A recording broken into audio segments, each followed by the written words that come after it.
हरिजनवास में कीर्तन। हरिजनवास सुंदर सजा था, वस्त्रों से पंडाल बना था। तुलसी का पौधा मुस्कुरा रहा था, मंच गोबर से लिपा हुआ था। मसाले चारों ओर लगी थी, प्रकाश खूब फैला हुआ था। सबने नए वस्त्र पहने थे, तिलक और तुलसी की माला भी पहनी थी। मंच ऊपर नरसिंह जी बैठे, दाहिने हाथ हरिदास और साधु, बाई और हरिजन पुरुष सामने। श्रोताजन बहुत थे। वसंत माथुर गजानन वास के बाहर पेड़ पर बैठे थे। गजानन का दिमाग डोल रहा था। नागर होके नागर फंसाया। हम नागर है और हम ही ने नागर को फंसाया। कभी सोचे काम किया वो पूरा करो। वसंत जाओ, मुंसफ को तुम खबर करो।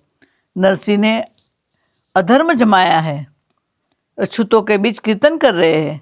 दीवान को जरूर बताओ। 18 वर्ण इकट्ठी हो रही है।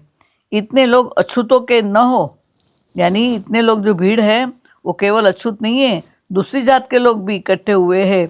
18 वर्ण इकट्ठी करी है। वसंत गया खबर देने। नरसिंह ने भजन शुरू किया। 2-3 भजन गाने के बाद नरसिंह असल रंग में आए। कंठ में रस, अभिनय सुंदर, सब पे मोहिनी डाली हुई है। एक बार गाते नरसिंह जी, दूसरी बार श्रोता उठा रहे हैं। गीत है, एक तरफ घूमे राधिका रे गोरी, एक तरफ कान जी काला रे।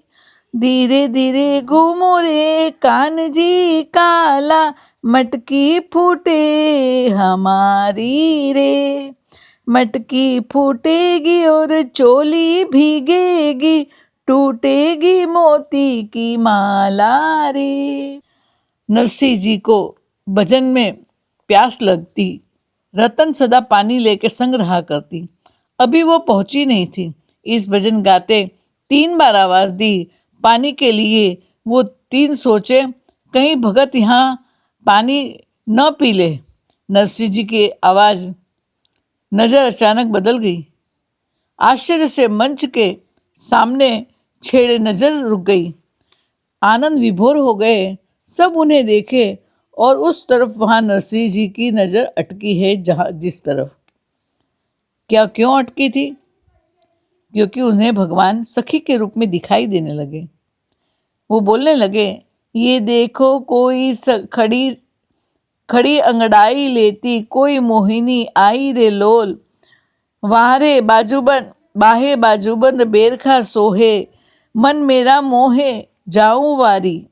झांझर झनके और बिछवा बोले, माथे पे फूलों की डाली बेनी। वो पनिहारी चले होले होले, देखो मोहे बड़ी प्रेम से लोल। नरसैया को पानी पिलाने प्रीतम की प्रिया बन आए रे लोल। भगवान खुद नरसिंह को पानी पिलाने सखी रूप वहां आए हैं।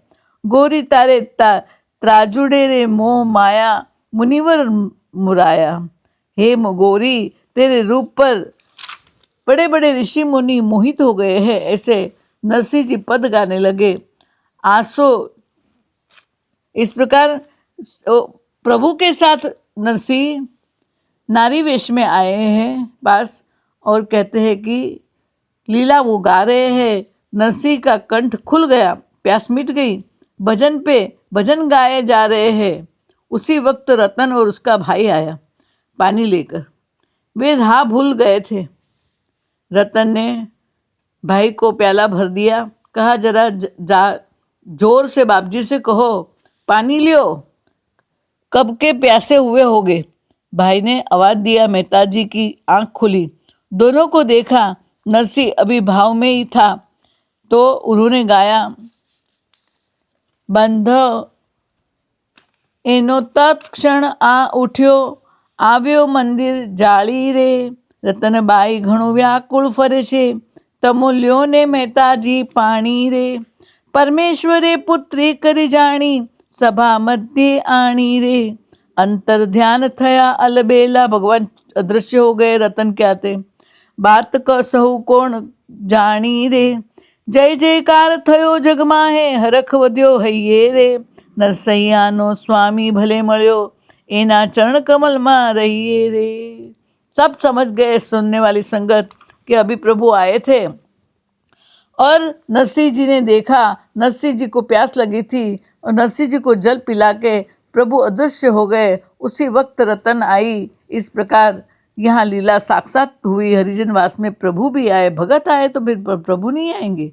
आगे प्रसंग आता है, हरिजनवास में रास आरंभ हुआ और राजा का बुलावा आया नरसिंह भगत के लिए। नरसिंह के भाव के दर्शन करके बिन देखे सब आनंद में जय जयकार कर रहे। उनको तो नहीं दिखी सखी के रूप में भगवान, लेकिन नरसिंह जी तो दिख रहे सबको। धन्य भगत की भक्ति, धन्य भगत की भक्ति सब कह रहे। वृद्ध हरिजन हाथ जोड़ बोले, हुंडी का भजन गाओ रे, उसके बाद रास खिला के वास को वृंदावन बनाओ रे। नरसिंह ने कहा, रास की तैयारी करो, हम भजन गाते हैं। मारी हुंडी स्वीकारो महाराज रे, श्यामला गिरधारी। मारी हुंडी श्यामलिया ने हाथ रे, श्यामला गिरधारी। थोड़ी देर हुंडी का भजन चला, रास की तैयारी होने लगी। सब उठ पीछे हटे, मंच के सामने जगह करी। अनुभवी सज्जन, अनुभवी यानी रास जिसने पहले किया है वो सब सजने गए हैं। 10-12 स्त्रियां और पुरुष गोपी ग्वाल बनकर आए हैं। उनके हाथों में डांडिया देख गजानन आश्चर्य में पड़ गए। उसी समय वसंत आया। गजानन बोला, क्या कराया? वसंत कहे, सफलता के डंके बजाकर आ रहा हूँ। मुंसफ गया दीवान के घर, मुझे कोटवाल के घर भेजा। नगर में जेल नरसिंह की सुनकर तूफान न मचे, इसलिए रुकवाने के लिए कोटवाल के पास भेजा था। अमलदार को भी जगाया, महंत को बता के आया। वसंत कहता है, ये क्या हो रहा है? माथुर कहता है, महारास लीला की आरंभ तैयारी हो रही है। वसंत कहते हैं, वाह रे वाह, गजब हो गया। एक तरफ महारास होगा, दूसरी तरफ क्रोधी समाज। मारो मारो नरसिंह को और बचाओ बचाओ, गंभीर शोर हो जाएगा। रास आरंभ हो रहा था। नरसिंह के हाथ में डांडिया थे और दाएं बाएं हरिजन गोपी खड़ी सज धज के, और भी गोपी वाले भी उसी तरह घेरा बना के कहते हैं, वाद्यकारों को सूचना दे दी, प्रथम दान लीला, उससे रास होगा। हरिदास ने बंसी बजाई, एक साधु ने मृदंग बजाई, पायल छन छन बजने लगी। नरसिंह मधुर कंठ से गा रहे हैं। इस प्रकार रास की रमझट चलने लगी। अचानक किसी ने पत्थर फेंका और जोर से बोला, ए नरसैया, बंद कर रास। तीनों चमके। कौन बोला? पीछे देखा तो घुड़ेसवार, सिपाही और महंत की साधु संग मंडली थी। तो समझ गए कि महंत ही रास बंद करने वाला बोला है। साधु थे पर दो अलग टोली थी, एक नरसिंह के पक्ष के, एक महंत के पक्ष के थे। दोनों बीच खटपट हो रही थी। नरसिंह तो अपना रास में मस्त थे। ले शूरे महिड़ा ना दान अमोरे ले शूरे, हूँ तो एक लड़ी रही वन रोई महिड़ा ले शूरे। गोप और गोपी गा रहे, नाच रहे। तभी तक घोड़ेसवार सिपाही आ पहुँचे। प्रेक्षक हरिजन को भगाने के लिए भगाने लगे। सिपाही के नायक ने रास वालों के मंडप में जाकर कहा, ए भगत, बंद कर। सुनते अन्य गोपी ग्वाले तो भागे। नरसिंह उन संग की दो गोपी भाव में मस्त थे। गोपी कहती है, कान मारे साथ ना बीजो कोई रे, तू मारो साथी। नायक ने जोर से कहा, एक उपजाओ। वे दोनों ने नायक को देखा, खड़ी खड़ी कांपने लगी। नरसिंह कहते, डरो मत, तुम्हारा बाल बाका न होगा। नायक बोला नरसिंह की स्वस्थता देख के और चिढ़कर बोला, भागो मुर्गियों, नहीं तो दोनों भागो मुर्गियों, नहीं वरना दोनों की दशा हो जाएगी। वो दोनों भागी जैसे मुर्गा पीछा पड़ा हो। उतनी देर में साधुओं की टोली आ गई। बोली, मेहता जी को छुओगे तो हरिजनवास की भूमि साधुओं के खून से रंग जाएगी। जो मेहता जी के पक्ष के थे वो बोले कि मेहता जी को छुआ तो एक भूमि खून से रंग जाएगी। साधु का दंगल देख के नायक घबराया क्योंकि तूफान होने नहीं देना था। अतः चिढ़ के बोला, ए साधुओं, महाराज मांडलिक का हुक्म है, सब अपने अपने घर जाओ। नरसी का न्याय खुद राजा करेंगे। नरसी को भी कहाँ आगे हो जाओ भगत, चलो। नरसी कहता है, मुझे कहाँ हाजिर होना है, मेरी इच्छा दामोदर कुंड पे नहाने की है। प्रातः हो गया है, नहा के प्रभु सेवा करके हाजिर हो जाऊंगा।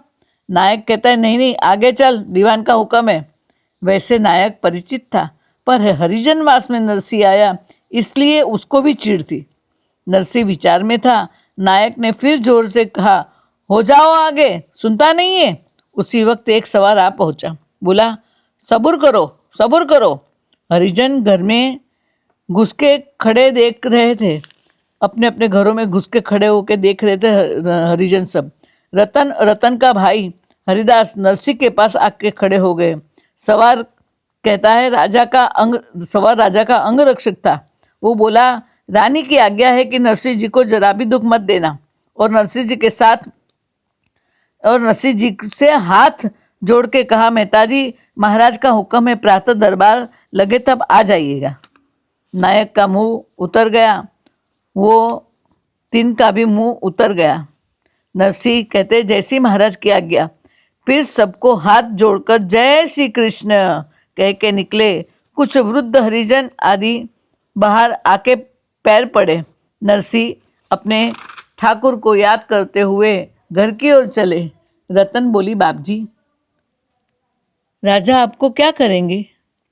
नरसी हंसा, बोले, बेटा तुम सब चिंता मत करना, ये तो सब भगवान का खेल है। हूँ करूँ एज अज्ञानता, शकटनो भार जे मिश्वान ताणे।